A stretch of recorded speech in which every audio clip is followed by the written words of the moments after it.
भगवान के बहुत बड़े भक्त ऋषि मृकंडु रिथे अउ ओखर पत्नी रिथे। वो दोनों बहुत खुशीपूर्वक जीवन व्यतीत करत रिथे। ओखर मन के कोई भी संतान नइ राहय। ये बात तुमन ला हमेशा खलथे। जय माता दी। तब दोनों झन हा भगवान शिव के तपस्या करे के बारे में सोचथे अउ दोनों झन भगवान शिव के तपस्या करे बर तैयार हो जाथे। ओमन हा बहुत घोर तपस्या करथे। ओखर तपस्या से प्रसन्न होके भगवान शंकर स्वयं ही ओमन ला दर्शन दे बर आ जाथे अउ ओखर बाद ओ ऋषि मृकंडु से पूछथे कि बोलिए वत्स, आपको कौन सा वरदान चाहिए। तब ओ ह कथे कि तब ऋषि मृकंडु बोलथे कि हे प्रभु, मोर पास सब कुछ देहस तेहा, किंतु एक ठन पुत्र के प्राप्ति हो जातिस तब बहुत बहुत कृपा हो जातिस।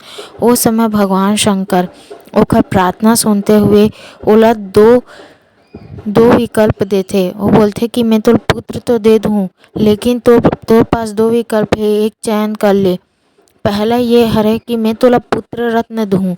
ओ पुत्र रत्न के वर्ष केवल 16 वर्ष ही जीवित रही और वो 16 वर्ष ही जीवित रहने के साथ साथ बहुत ज्ञानवान तथा मोर भक्त रही और बहुत ही ज्ञानवान ऋषि के रूप में आगे आही और भक्त मन पर प्रेरणा बनही।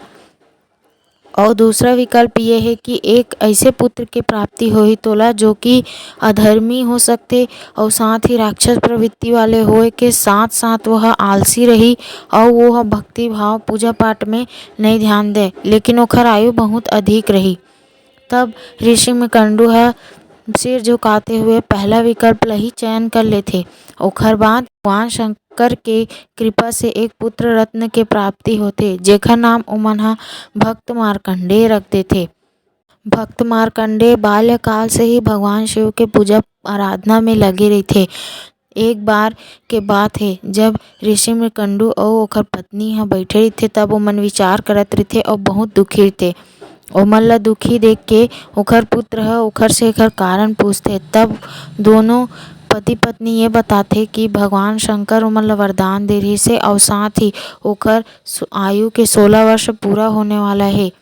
अब ओमन अपन पुत्र ला खो दिही। तब ओखर उदासी के कारण जान के भक्त हंसते हुए वहाँ से चले जाथे और बोलथे कि आप मन हा अपन आशा ला बांध के रखो, आपके मन के आशा ला कुछ भी नहीं होय। ओखर बाद वह सीधा जाथे और एक समुद्र के तट पे भगवान शिव के रेत से शिवलिंग बना के, मिट्टी से शिवलिंग बना के ओखर मन के भगवान शिव के तपस्या करे लग जाथे। 16 वर्ष ऐसे ही बीत जाथे। एक दिन जब 16 वर्ष बीते के पहला दिन रहिथे, अर्थात 17 वर्ष के पहला दिन ऋषि मार्कंडु ला ले बर यमराज के 2 दूत आथे। तब वो हमन हा ओला बहुत प्रयास करथे ले जाए के, लेकिन ले जा नहीं पाए, क्योंकि ओखर ध्यान साधना इतना अधिक रहिथे कि ओखर आसपास यमराज के दूत भटक भी नहीं पाए। ये सबसे परेशान होके यमराज स्वयं ही आए के निर्णय ले लेथे और वो स्वयं वहाँ पर आ जाथे। जब यमराज वहाँ पर आथे तब वहाँ ओला गले में ओखर पाश फेंक देथे और खींचे लग जाथे। तब वो अपन आप ला भक्त हा निस्तेज देख के रोए लग जाथे और भगवान के जोर जोर से पुकारे लग जाथे। ये सब ला सुनते हुए भगवान ला बहुत ही अधिक क्रोध आथे। अब अपन भक्त के ये अवस्था ला वो नहीं देख सके। ओखर बाद वो भक्त की रक्षा करे बर तुरंत ही वहाँ पर यमराज तथा वो भक्त ला दोनों झन ला आश्चर्यचकित करते हुए प्रकट हो जाथे। जब प्रकट हो जाथे तब वहाँ पर यमराज के सीधा त्रिशूल से वार कर देथे। जब यमराज की मृत्यु हो जाथे तब सब झन हा त्राही त्राही मच जाथे। सब देवता मन हा स्वर्ग से उतर के आए लग जाथे और बोलथे कि प्रभु यमराज ला जीवित कर दो। तब भगवान शिव ओला जीवित करे से मना कर देथे। तब भक्त मार्कंडेय स्वयं ये बोलथे कि हे प्रभु, एला जीवन प्रदान करो और मोर पर कृपा करो। तब फिर भगवान शिव मुस्कुराते हुए प्रसन्न होते हुए वो यमराज ला नया जीवन देथे और यमराज वापस से अपन पाताल लोक की तरफ चल देथे।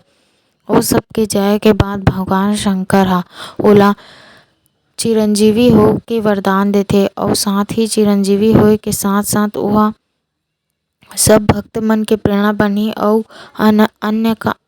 और हमेशा तक वह भगवान शिव के भक्त शिरोमणि के पद प्राप्त करही तथा अपन पृथ्वीलोक में जीवन ला सुखपूर्वक बिता सकथे ऐसे वरदान देथे।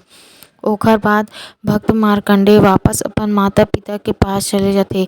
तो ऐसे भगवान शिव के अपन भक्त के ऊपर कृपा रहिथे कि भगवान शिव स्वयं ही कुछ भी हो जाए किंतु अपने विधि के विधान ला मिटा सकथे, यमराज के मृत्यु कर सकथे लेकिन अपन भक्त ला एक खरोच अन्न देना भी ओल बर्दाश्त नहीं हुए।